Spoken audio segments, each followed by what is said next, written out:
Olá, excelentes, tudo bem? E aí, Selic é 15%, hein? Se confirmou, alta de 0,25 nessa última reunião de junho de 2025 do Copom. Vamos dar uma olhadinha no comunicado do Copom para ver o que está vindo por aí, o que a gente pode esperar, quais são os principais pontos, quais são os principais detalhes desse comunicado aí. E aí, será que tem oportunidade aí nessa alta do Copom aí da Selic de 15 para 15%? Será que tem alguma oportunidade aí? E aí, vamos dar uma olhadinha nisso? Eu sou o professor Sérgio Pérez e você está no Instituto Excelência no Bolso, o canal que investe em você.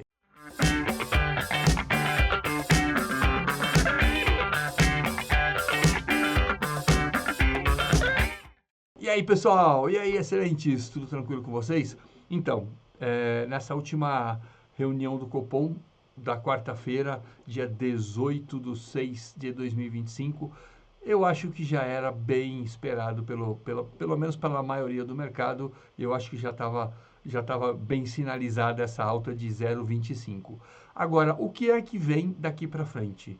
E aí eu trouxe aqui o comunicado para a gente dar uma esmiuçada aqui e dar uma olhada nos principais pontos aqui e tentar entender um pouco mais de quais serão os próximos passos, do que a gente pode esperar para as próximas reuniões, né? E quais são os principais pontos aí de atenção que o Copom está de olho aí para a gente poder também traçar as nossas estratégias aí de investimentos.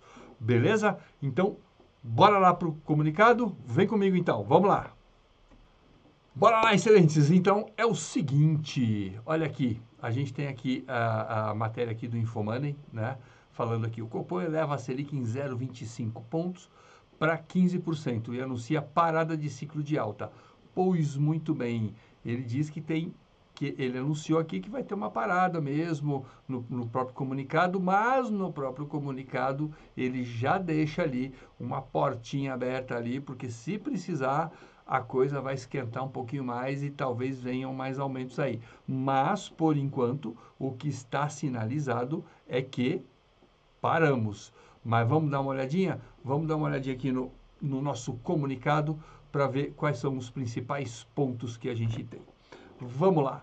Então tá aqui, eu trouxe o comunicado do Banco Central, tá? Peguei lá, você pode entrar no site do Banco Central e pegar esse comunicado lá do Copom.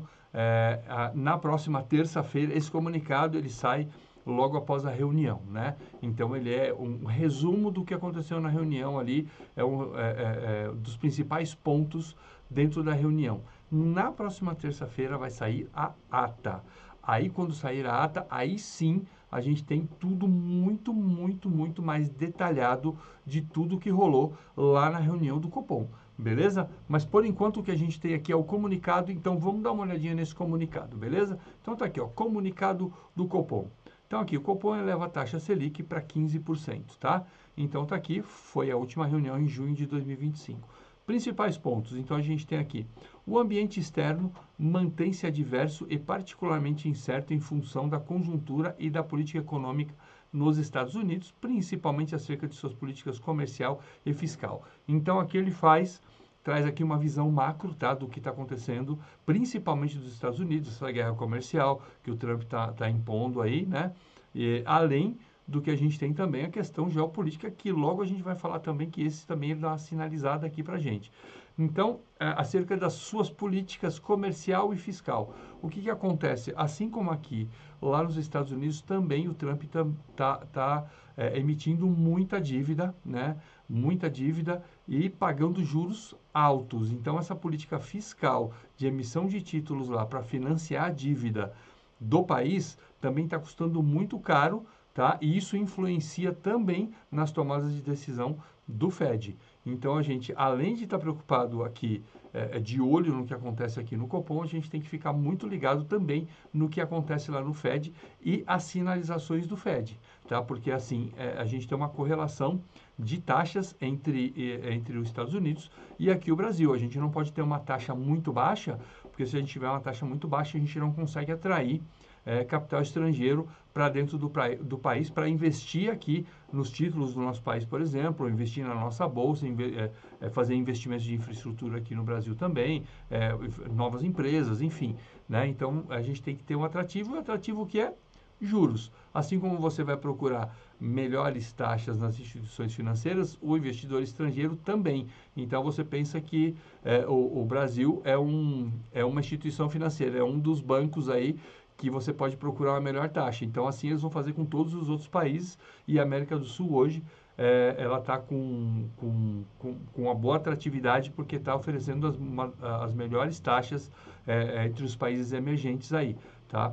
Pelo menos assim, os que estão mais na visão do estrangeiro, tá? Então, aqui a gente já tem uma sinalização de que eles estão de olho no que acontece principalmente nos Estados Unidos, né? Aí a gente vem para outro ponto aqui, que eu marquei aqui para vocês.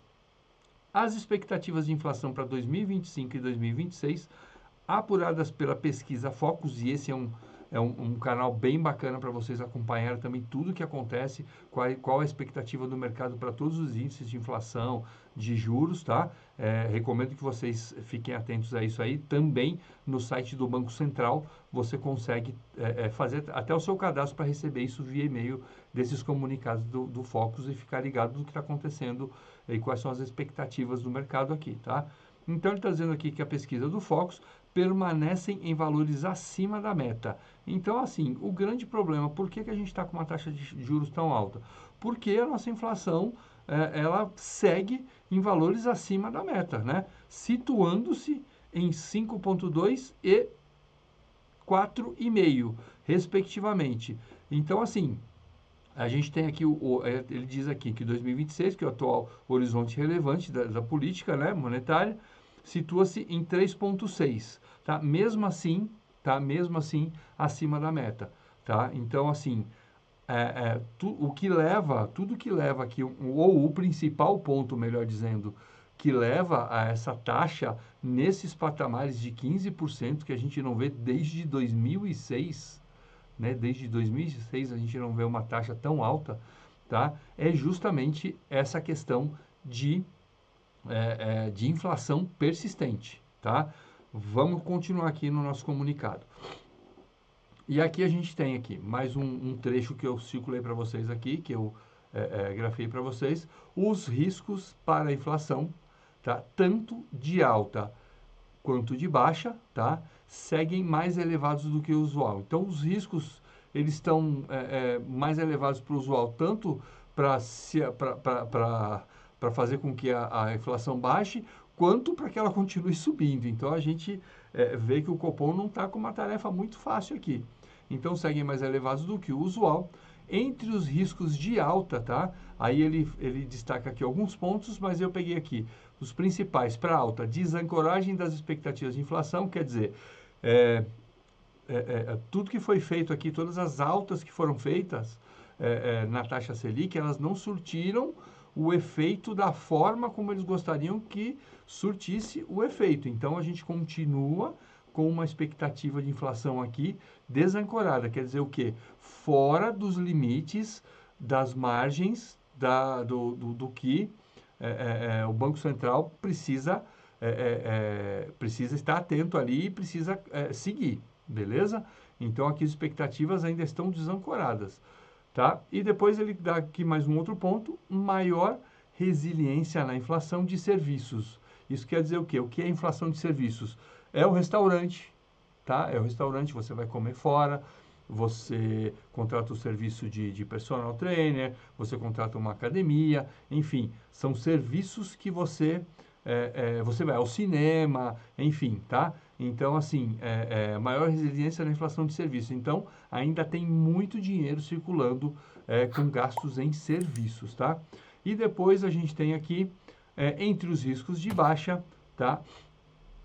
Uma eventual desaceleração da atividade econômica. Então, para que a taxa Selic comece a cair, precisa ter essa eventual desaceleração. Eventual. E aqui a gente fica sempre ligado nas palavras que o Copom usa, tá? Então, eventual quer dizer que, assim, não tem nada ainda que sinalize essa desaceleração, tá? E depois a gente tem mais um outro ponto aqui, desaceleração global mais pronunciada, tá?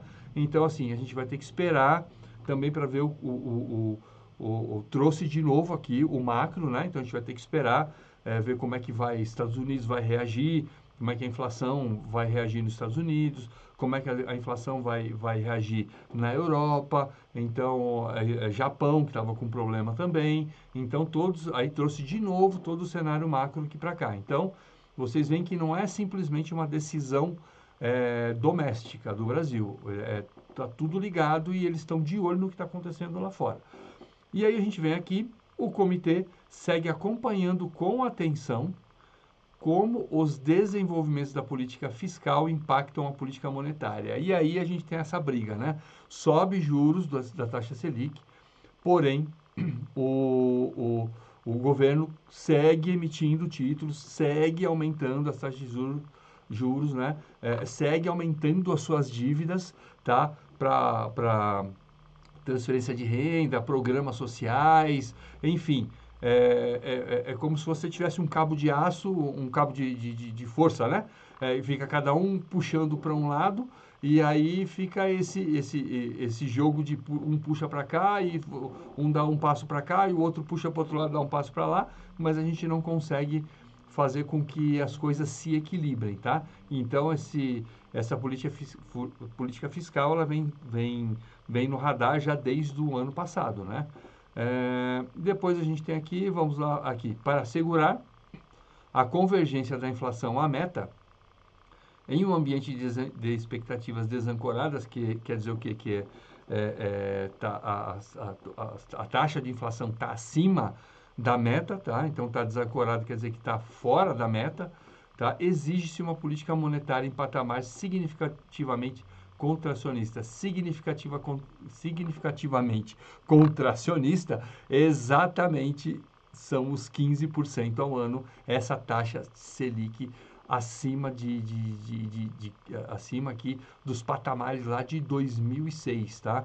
Então aqui esse significativo contracionista quer dizer que uma taxa alta para tentar conter consumo, para tentar conter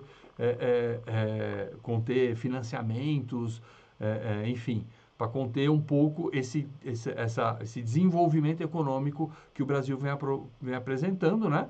Muito dinheiro em circulação, e isso faz com que as pessoas comprem, consumam, e aí a inflação não tem freio aqui, né? Não consegue colocar um freio de arrumação aqui na inflação, tá? Então, significativamente contracionista, tá? Então, aqui, ó, exige-se uma política monetária em patamar significativamente contracionista por período bastante prolongado. Então, excelentes, 15% por bastante tempo aqui, podemos esperar, pelo menos, o que saiu nesta reunião aqui, tá? Então, o Copom decidiu elevar a taxa básica de juros em 0,25 percentual para 15%, que, na minha visão, já era esperada pelo mercado, tá? Depois aqui, a estratégia de convergência da inflação para o redor da meta, tá? Então, essa decisão é compatível com a estratégia de convergência da inflação para o redor da meta. Então, sobe a taxa para ver se consegue trazer a inflação, pelo menos aqui, de novo, olha a palavra, redor da meta, não está dizendo nem para trazer para a meta, mas pelo menos ao redor da meta, tá? E aí a gente tem aqui mais uma parte final aqui, que o comitê antecipa uma interrupção no ciclo de alta de juros para examinar os impactos acumulados do ajuste já realizado.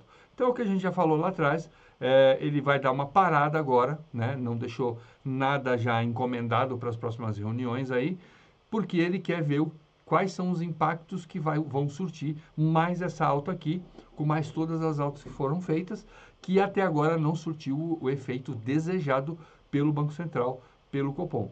Então, ele vai aqui fazer essa interrupção do ciclo, mas vai estar de olho lá, vai examinar os impactos, tá? E aí, finalizando aqui, considerando a sua manutenção por período bastante prolongado. De novo, ele usa aqui o bastante prolongado, que é o que a gente já viu aqui em cima, bastante prolongado, que é a política monetária contracionista aqui, tá? Então, de novo aqui bastante prolongado, então isso quer dizer, não esperem cortes de juros tão cedo, tá? A não ser que aconteça alguma coisa que faça com que todo o cenário mude para uma nova linha de raciocínio aqui do Banco Central, tá?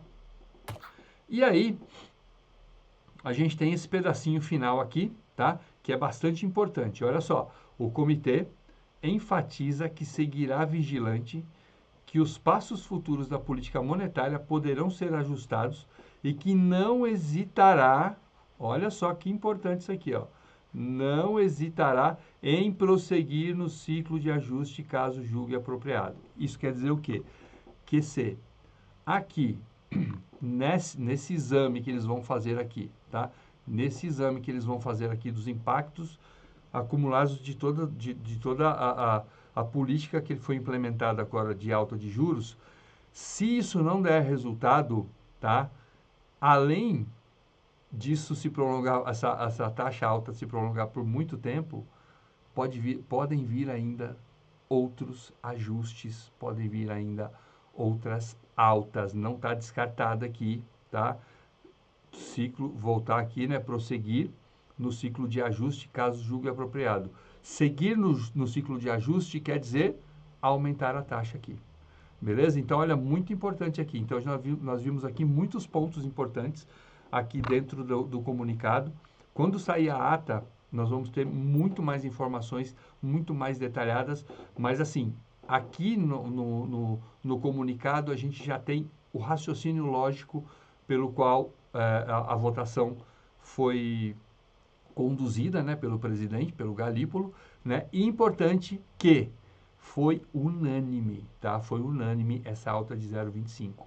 Então, isso quer dizer que todos estão seguindo o mesmo raciocínio, todos estão seguindo o mesmo caminho. E isso é muito bom para um comitê quando a gente vê que tem um consenso entre todos eles e não tem disputa entre os diretores e o presidente. Beleza? Então, aqui foi o comunicado, né? E lembra que a gente viu lá no comunicado também, falando eles muito de olho nos Estados Unidos. Isso quer dizer o quê? Eles estão de olho nisso aqui, ó. O Fed anunciou aqui, tá? Que os juros nos Estados Unidos se mantêm, porque também a coisa lá, com relação à política fiscal, também não está fácil para o Fed administrar por lá. Então, a gente tem aqui que os Estados Unidos, né? O FONC, Comitê de Política Monetária do Federal Reserve, manteve a taxa de juros entre 4,25 e 4,5. Foi a quarta manutenção consecutiva. Então, eles estão no mesmo patamar, no mesmo raciocínio lógico daqui do Copom, aqui no Brasil. A política fiscal tem que estar alinhada com a política monetária, tá? Para que as coisas andem e para que eles consigam também conter a inflação deles lá nos Estados Unidos também. Beleza? Aí aqui a gente tem eu trouxe essa matéria para a gente ver em que patamar que o Brasil está hoje. Olha só, o Brasil sobe uma posição e se torna o segundo país com juros, com o maior juro real do mundo, tá? Então, a gente tem aqui, ó, o nosso 15% aqui, os nossos 15% de taxa Selic, tá? Ele passa a ter um juro real descontada a nossa inflação aqui, o nosso IPCA, de 9,53, tá? Nós estamos acima da Rússia, que está em guerra. Então, a gente está com um patamar de taxa de juros aqui semelhante, a gente pode dizer que semelhante a países que estão em guerra. Gente, isso é muito juros, isso destrói caixa do governo também, isso destrói o desenvolvimento econômico no longo prazo, porque aqui as taxas todas estão subindo aqui também. Se a gente pegar os títulos do Tesouro, do IPCA, por exemplo, com a taxa real que está sendo paga lá de mais de 7%, e a gente está falando de títulos que têm aí 30 anos pela frente, você pagar uma taxa real de 7% para 30 anos é juros demais. Não é à toa que a gente vê aí comentários do governo que em 2027 o bicho vai pegar para pagar as contas de educação e de saúde. Então, Olha só os patamares que nós estamos alcançando aqui. Nós estamos com um juro real acima de Rússia, que está em guerra. Olha só aonde a gente chegou.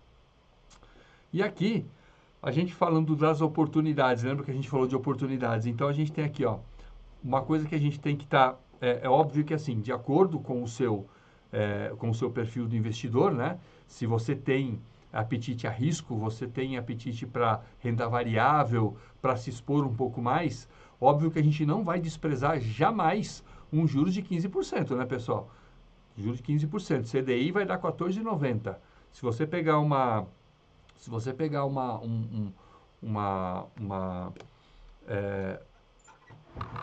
um CDI, um CDB de 110%, tá? Um CDB de 110%, olha só o que a gente está falando aqui.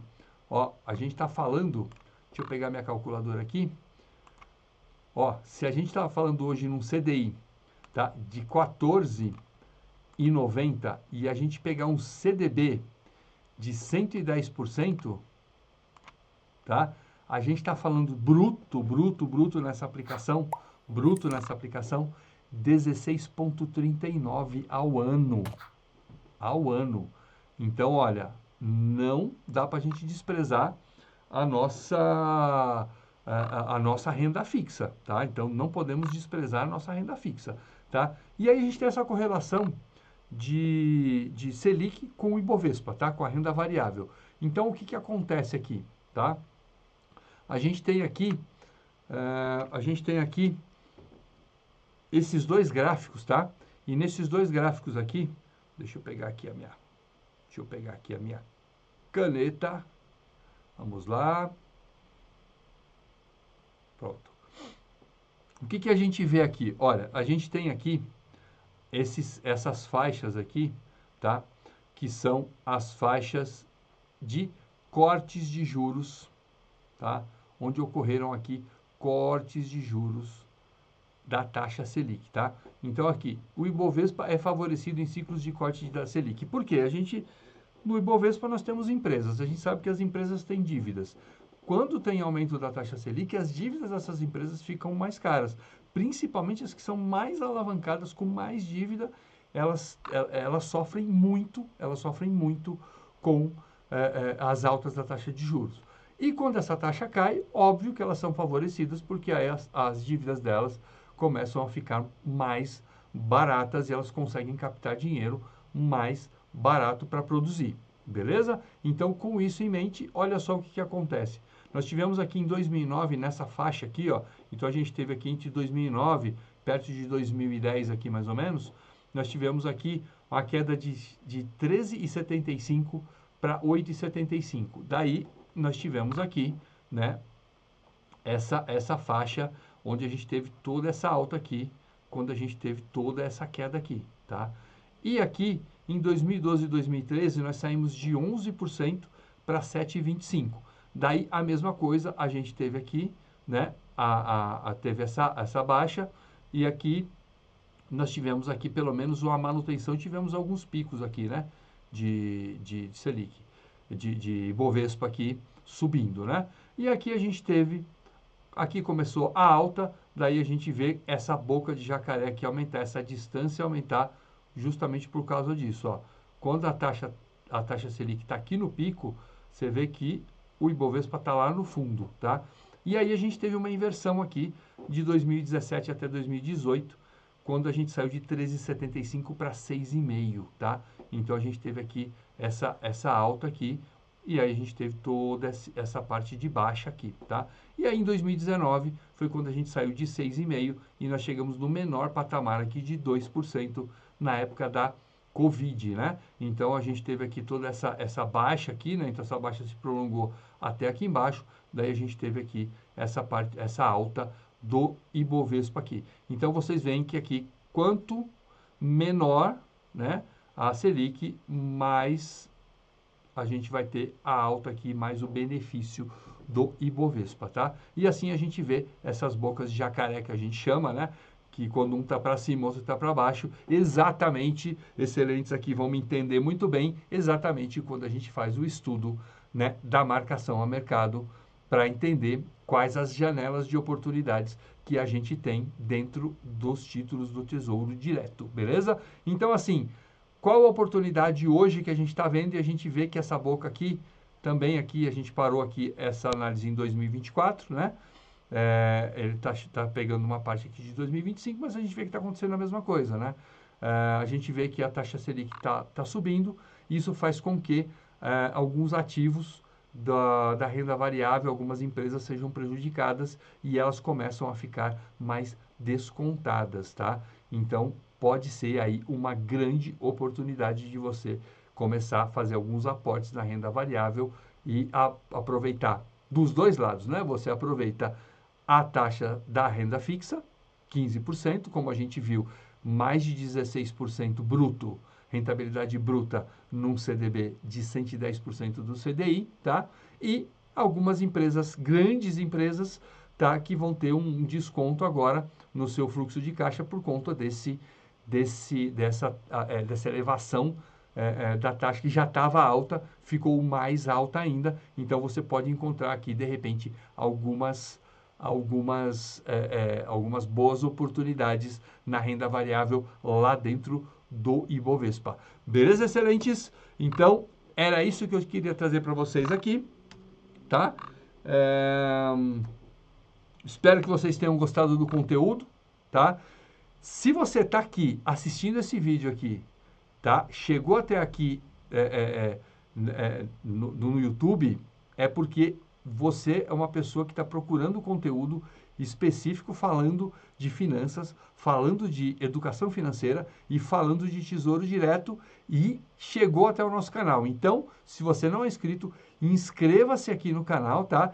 Deixe o seu comentário e a gente pode continuar a nossa conversa lá dentro dos comentários, beleza? Eu sou o professor Sérgio Pérez e estamos aqui no canal do Excelência do Bolso, o canal que investe em você. Valeu, excelentes! Tchau, tchau!